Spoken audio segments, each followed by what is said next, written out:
नमस्कार, good morning विद्यार्थी मैत्रिणींनो. गेल्या तासाला आपण आपल्या इयत्ता 12वीच्या 4थ्या प्रकरणाला सुरुवात केलेली होती. गेल्या तासाला आपण आपल्या इतिहासाच्या 4थ्या प्रकरणाला सुरुवात केलेली होती. वसाहतवाद आणि मराठे असे आपल्या या पाठाचे नाव आहे. या पाठाच्या माध्यमातून आपण इंग्रज, मराठे, पोर्तुगीज, मराठे, डच, मराठे, फ्रेंच, मराठे, अफगाण, मराठे आणि सिद्धी मराठे या सर्वची त्या ठिकाणी माहिती आपण या पाठाच्या माध्यमातून घेण्याचा प्रयत्न करणार आहोत. या पाठामध्ये आपण आता इंग्रज आणि मराठे यांच्या संबंधीची माहिती आजच्या तासाला आपण अभ्यासणार आहोत. पाठीमागच्या तासाला आपण डच, फ्रेंच आणि पोर्तुगीज यांचे संबंध कसे होते, त्यांच्या संबंधांना केव्हा सुरुवात झाली, त्यांच्या संबंधात वितुष्टता कधी आली, त्यांचे नेमके संबंध कशावर आधारलेले होते, या सर्वांची माहिती आपण पाठीमागच्या तासाला पाहिलेली होती. आज आपण या पाठाच्या माध्यमातून इंग्रज आणि मराठे यांच्या संबंधीची माहिती आपण पाहणार आहोत. या इंग्रजांचे आणि भारताचे संबंध कशा प्रकारचे होते, त्याची सुरुवात केव्हा झाली आणि त्यांचे विशाल भारतावर अधिराज्य गाजवण्यात कोणाची भूमिका महत्त्वाची होती, या सर्वांची चर्चा आपण विस्तृत पद्धतीने या पाठाच्या माध्यमातून घेण्याचा प्रयत्न करणार आहोत. सुरुवातीला 16व्या शतकाच्या सुरुवातीला तर इंग्रजांचं भारतामध्ये आगमन झालं. मुघल बादशाहच्या परवानगीने सुरत येथे इंग्रजांनी पहिल्यांदा वकार घातली. त्याच्यानंतरच्या कालखंडामध्ये संपूर्ण भारतभर त्यांनी आपल्या सत्तेचा विस्तार केला. त्याच्या जोरावर आधारित त्यांनी महाराष्ट्रातसुद्धा आपले बस्तान बसवले. ज्या सुरुवातीच्या कालखंडामध्ये महाराष्ट्रामध्ये छत्रपती शिवाजी महाराजांचे राज्य होते. या छत्रपती शिवाजी महाराजांच्या कालखंडामध्ये इंग्रजांनी अतिशय सावधपणे त्या ठिकाणी भूमिका घेतलेली दिसते. तर ह्या पाठाच्या माध्यमातून आपण इंग्रजांचे मराठ्यांचे संबंध कसे होते याची चर्चा करणार आहोत. छत्रपती शिवाजी महाराज आणि इंग्रज यांचा संबंध सर्वप्रथम अफजल खानाच्या वधाच्या वेळी आला. अफजल खानाचा ज्यावेळेस त्या ठिकाणी वध झाला प्रतापगडाच्या पायथ्यावर, त्यावेळेस छत्रपती शिवाजी महाराज आणि इंग्रज यांचे संबंध त्या ठिकाणी प्रथमतः आले.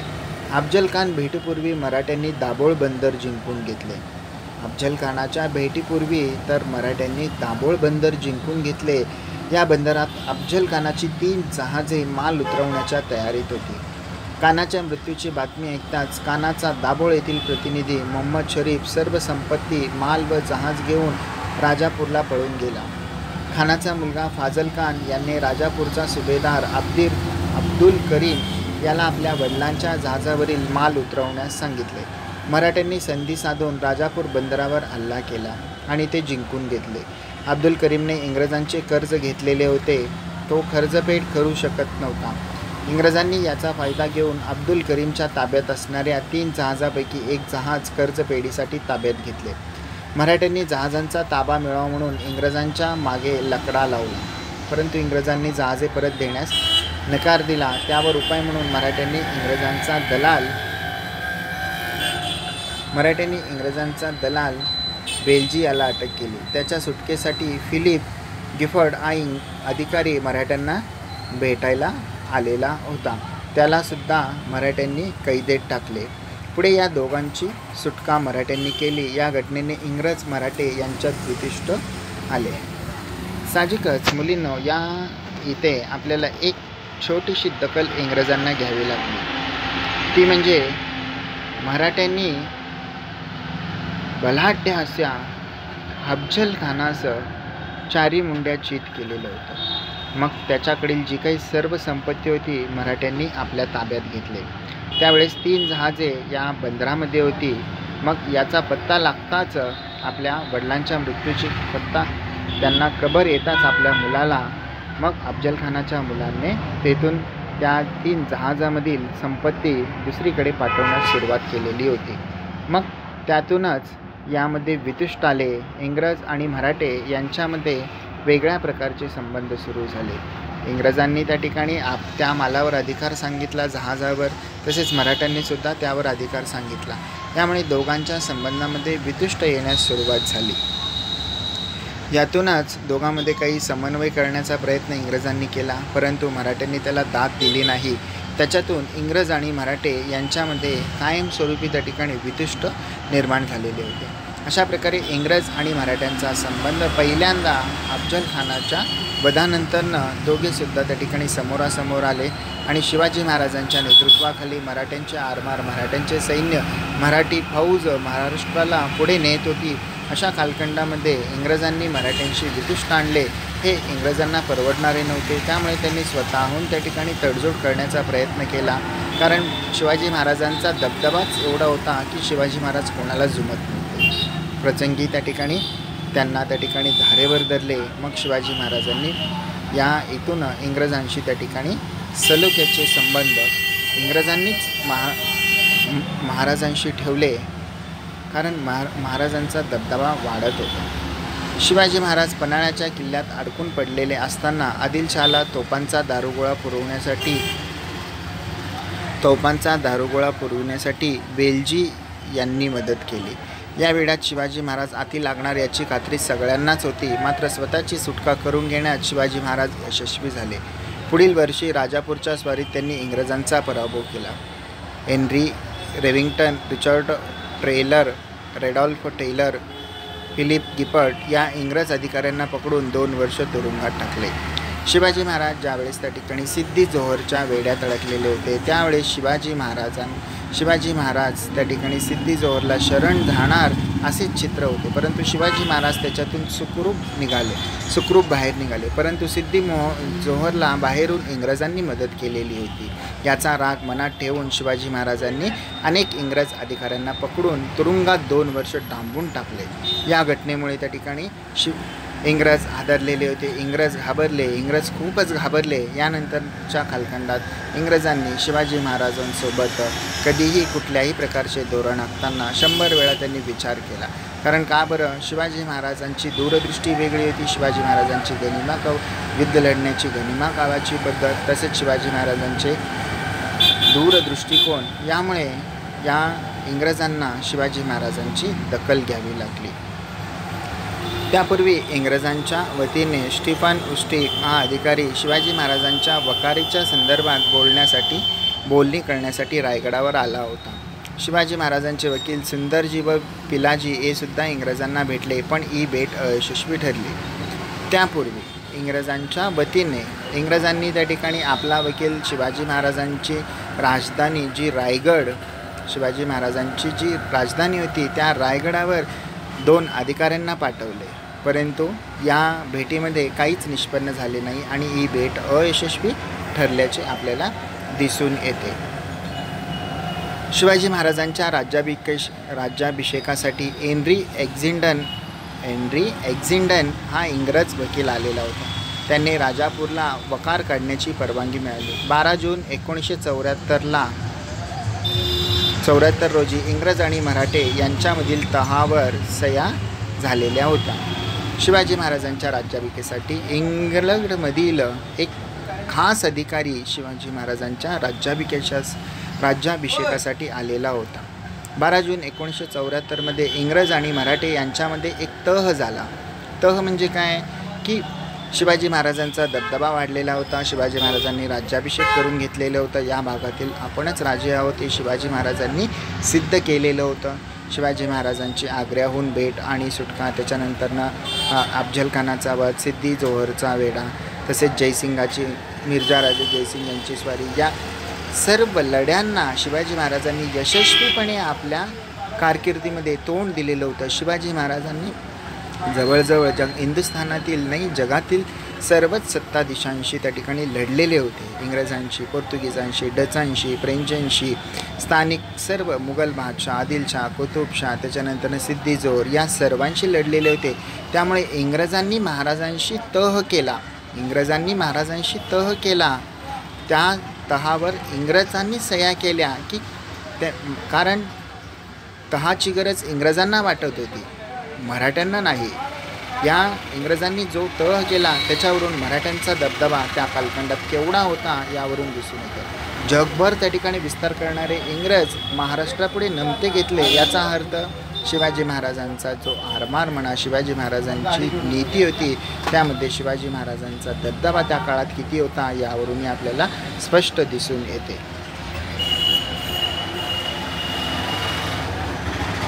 या तहान्वे खालील अटी मान्य करण्यात आल्या.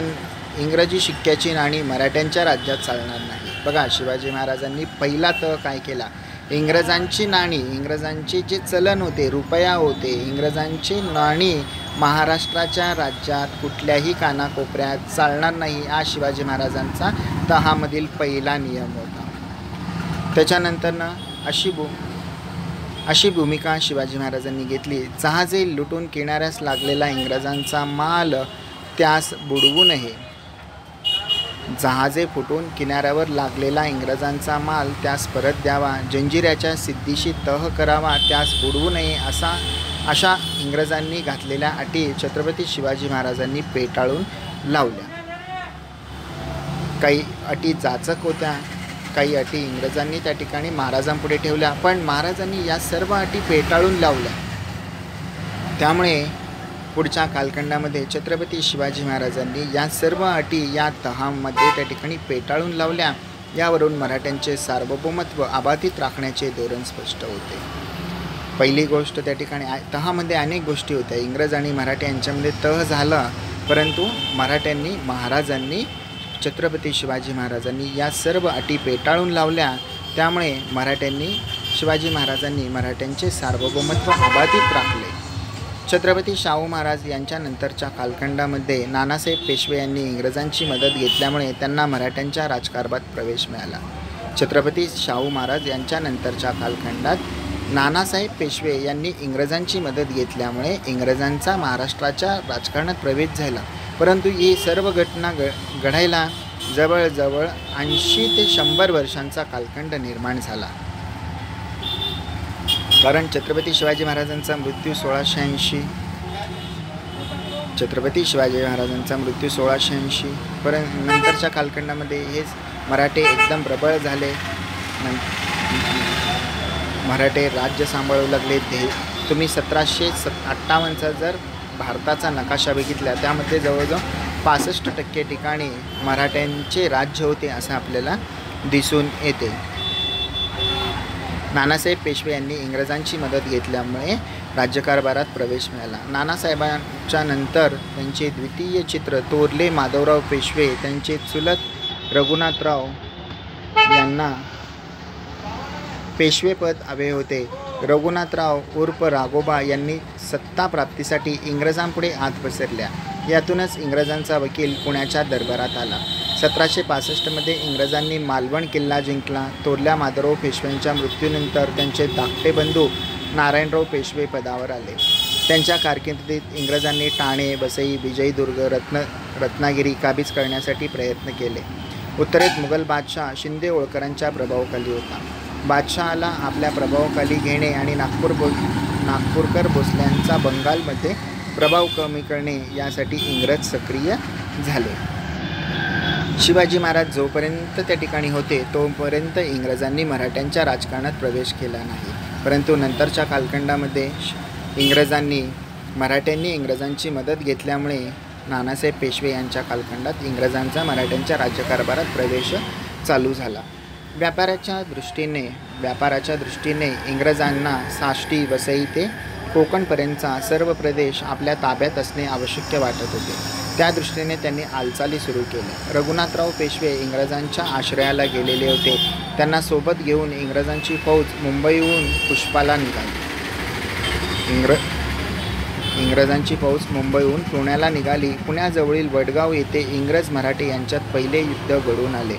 या युद्धात इंग्रजांचा पराभव झाला. युद्धाच्या अखेरीत जो तह झाला त्याला वडगावचा तह असे म्हणतात. पुढे नाना फडणवीस यांनी पेशवे, नागपूरकर, भोसले, निजाम आणि हैदर यांच्या विरुद्ध इंग्रज चतुसंघ उभा केला. परंतु इंग्रजांनी या चतुसंघातून निजामाला फोडले. या सर्व घडामोडींच्या दरम्यान हिंदुस्थानमध्ये इंग्रजांची कायमस्वरूपी सत्ता स्थापन करायची असेल तर मराठ्यांना पराभूत करणे आवश्यक आहे. इंग्रज गव्हर्नर वॉरन हेस्टिंग्जच्या लक्षात आले. पुढे 1795च्या करडा येथील लढाईत मराठ्यांनी निजामाचा पराभव केला. परंतु या लढाईत मराठ्यांच्या छावणीत असलेल्या इंग्रज वकिलांनी मराठ्यांच्या युद्धपद्धतीचा तपशीलवार अभ्यास केला. त्याच्या आधारे लॉर्ड वेलेस्लीने मराठ्यांचा पराभव करवण्यात यश मिळवले. इंग्रजाविरुद्ध निजाम, मराठे, मुघल आणि त्याच्यानंतरनं चौथे संस्थानिक म्हणजे पहिले मुघल बादशाह, दुसरे निजाम, तिसरे मराठे आणि चौथे बंगालचे नवाब या सर्वांनी एकत्र येऊन इंग्रजांविरुद्ध लढाई केला. परंतु लढाई करणार त्यामध्ये इंग्रज पराभव होणार असे चित्र होते. याच्यामधून इंग्रजांनी निजाम याला बाहेर काढले आणि ते चतुसंग फोडला. 4 संस्थानिक एकत्र येऊन लढल्यानंतर एकाचाच विजय होतो. 4 जणांविरुद्ध 1 व्यक्ती, त्यामुळे चौघांचा विजय होतो असे चिन्ह असताना इंग्रजांनी निजामाला फोडले. नंतर 1795मध्ये इंग्रजांनी निजामाला सुद्धा पराभव केले. हेतूनच त्या ठिकाणी इंग्रज बलाढ्य होत गेले आणि संपूर्ण हिंदुस्थानवर वर्चस्व प्रस्थापित करण्यास चालू झालेलं होतं. कारभारी नाना फडणवीसांचा मृत्यू दुसरा बाजीराव पेशवा यांच्या काळात झाला. दुसरा बाजीराव पेशवा यांनी होळकरामध्ये वितुष्ट आलेले होते. त्यामुळे यशवंतराव होळकरांनी पुण्यावर आक्रमण केले. परंतु भीतीपोटी दुसरा बाजीराव पेशवा इंग्रजांच्या आश्रयात गेला. यांच्यात जो तह झाला तो वसईचा तह असे म्हणतात. शिंदे होळकर या सरदारांना तह मान्य नव्हता. त्यामुळे 1803मध्ये इंग्रज मराठे यांच्यात दुसरे युद्ध झाले. परंतु यात मराठा सरदारांचा पराभव झाला. 1817मध्ये इंग्रज मराठ्यामध्ये तिसरे युद्ध झाले. यात मराठ्यांचा पराभव झाला आणि मराठी सत्ता 1818मध्ये संपुष्टात आली. दुसऱ्या बाजीरावाला उर्वरित आयुष्य कानपूरजवळील बिदूर येथे व्यतीत करावे लागले. ब्रिटिशांकडून त्याला वार्षिक तनखा मंजूर झाला. अशा पद्धतीने 18व्या शतकामध्ये 19व्या शतकाच्या सुरुवातीस म्हणजेच 1818मध्ये मराठ्यांची सत्ता पूर्णपणे नष्ट झाली. पुण्याच्या त्या ठिकाणी लाल किल्ल्यावरून मराठ्यांचा त्या ठिकाणी भगवा त्या ठिकाणी खाली उतरवण्यात आला आणि इंग्रजांचा ध्वज फडकवण्यात या महाराष्ट्रामध्ये आला. पण याला जवळजवळ 1818पर्यंत इंग्रजांना त्या ठिकाणी वाट पाहावी लागली. 1818मध्ये मराठ्यांची सत्ता नष्ट झाली, परंतु एकदाच नष्ट झाली नाही. त्यासाठी जवळजवळ 16व्या शतकामध्ये आलेले इंग्रज जवळजवळ 200-250 वर्ष या भारताच्या भूमीवर सर्व संस्थानिक खालसा करत होते. सर्व संस्थानिक एक करत असे ताब्यात घेत होते. परंतु मराठ्यांचे राज्य खालसा करण्यासाठी त्यांना 1818 साल उजाडावे लागले. 1818 सालपर्यंत उजाडावे लागले. 1818मध्ये इंग्रजांनी संपूर्ण महाराष्ट्र ताब्यात घेतला. तेथून इंग्रजांचे जुलूम, अन्याय, अत्याचार या महाराष्ट्रावर सुरू झाले आणि एक त्या ठिकाणी गुलामगिरीचा पर्व महाराष्ट्राच्या लोकांना देणगी म्हणून मिळालेली होती. मराठ्यांचा पराभवसुद्धा होण्याची अनेक कारणे आहेत. स्थानिक लोकच त्या ठिकाणी पेशव्यांना विरोध करू लागले. तसेच स्थानिक लोकच इंग्रजांना जाऊन मिळाले. तसेच इंग्रजांनी त्या ठिकाणी कूटनीती ऐकली. या सर्वांचा परिणाम म्हणजे मराठ्यांचा महाराष्ट्रामध्ये पराभव झाला आणि 1818मध्ये इंग्रजांनी मराठ्यांवर त्या ठिकाणी आपलं वर्चस्व गाजवणं चालू केलं आणि शेवटी त्या ठिकाणी 1818ला मराठे पूर्णपणे त्या ठिकाणी सार्वभौमत्व गमवून बसले. इंग्रजांनी एकाधिकारशाहीचा वापर करून या महाराष्ट्रावर सुद्धा आपलं हक्क आणि वर्चस्व प्रस्थापित केलं. पुढचा आपण सिद्धी आणि मराठे या संबंधीची माहिती आपण पुढच्या तासाला आपण अभ्यासणार आहोत. धन्यवाद.